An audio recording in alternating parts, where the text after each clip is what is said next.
બંગાળમાં દીદી ગઈ પછી હવે દીદીની પાર્ટીના પૂર્વ નેતા શુભેન્દુ અધિકારી લેશે શપથ અને સાથે થાલાપતિ વિજય શું મુખ્યમંત્રી બનશે કે તેમનો પેચ ફસાઈ ગયો છે?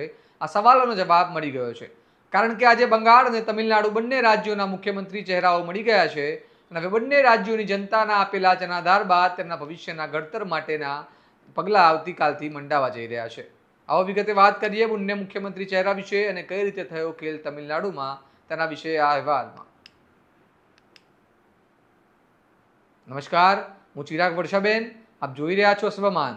દેશભરમાં ચર્ચાઓ ચાલી રહી હતી કે બંગાળમાં 15 વર્ષ બાદ સત્તા પરિવર્તન થયા અને બાદ ભાજપને પ્રચંડ બહુમત મળ્યો અને હવે કોણ બનશે બંગાળનો મુખ્યમંત્રી.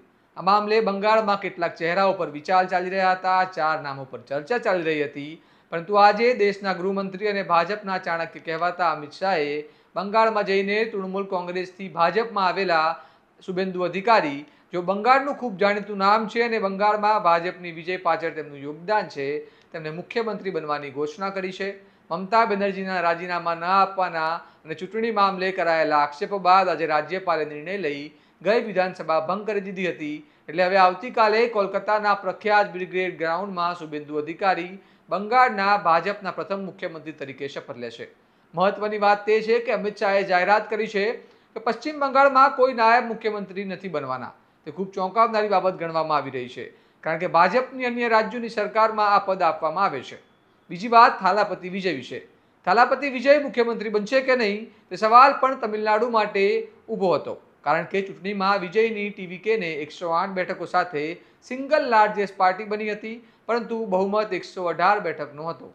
વિજયે કોંગ્રેસની 5 બેઠકોના સમર્થન સાથે કુલ 113 બેઠકો લઈને તમિલનાડુના રાજ્યપાલને 2 વાર સરકાર બનાવવાનો પ્રસ્તાવ મૂક્યો હતો, પરંતુ રાજ્યપાલે બંને વખત બહુમતી લાવવાનો આગ્રહ કરીને તેમનો પ્રસ્તાવ નકારી કાઢ્યો હતો.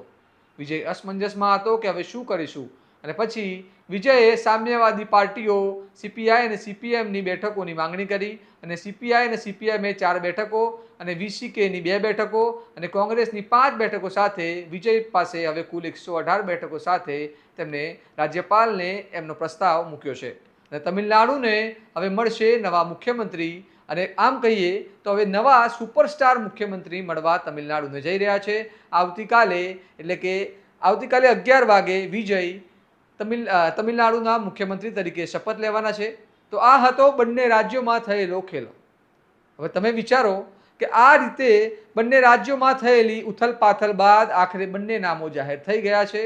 આ મામલે તમારું શું મંતવ્ય છે, અમને કમેન્ટમાં જણાવો.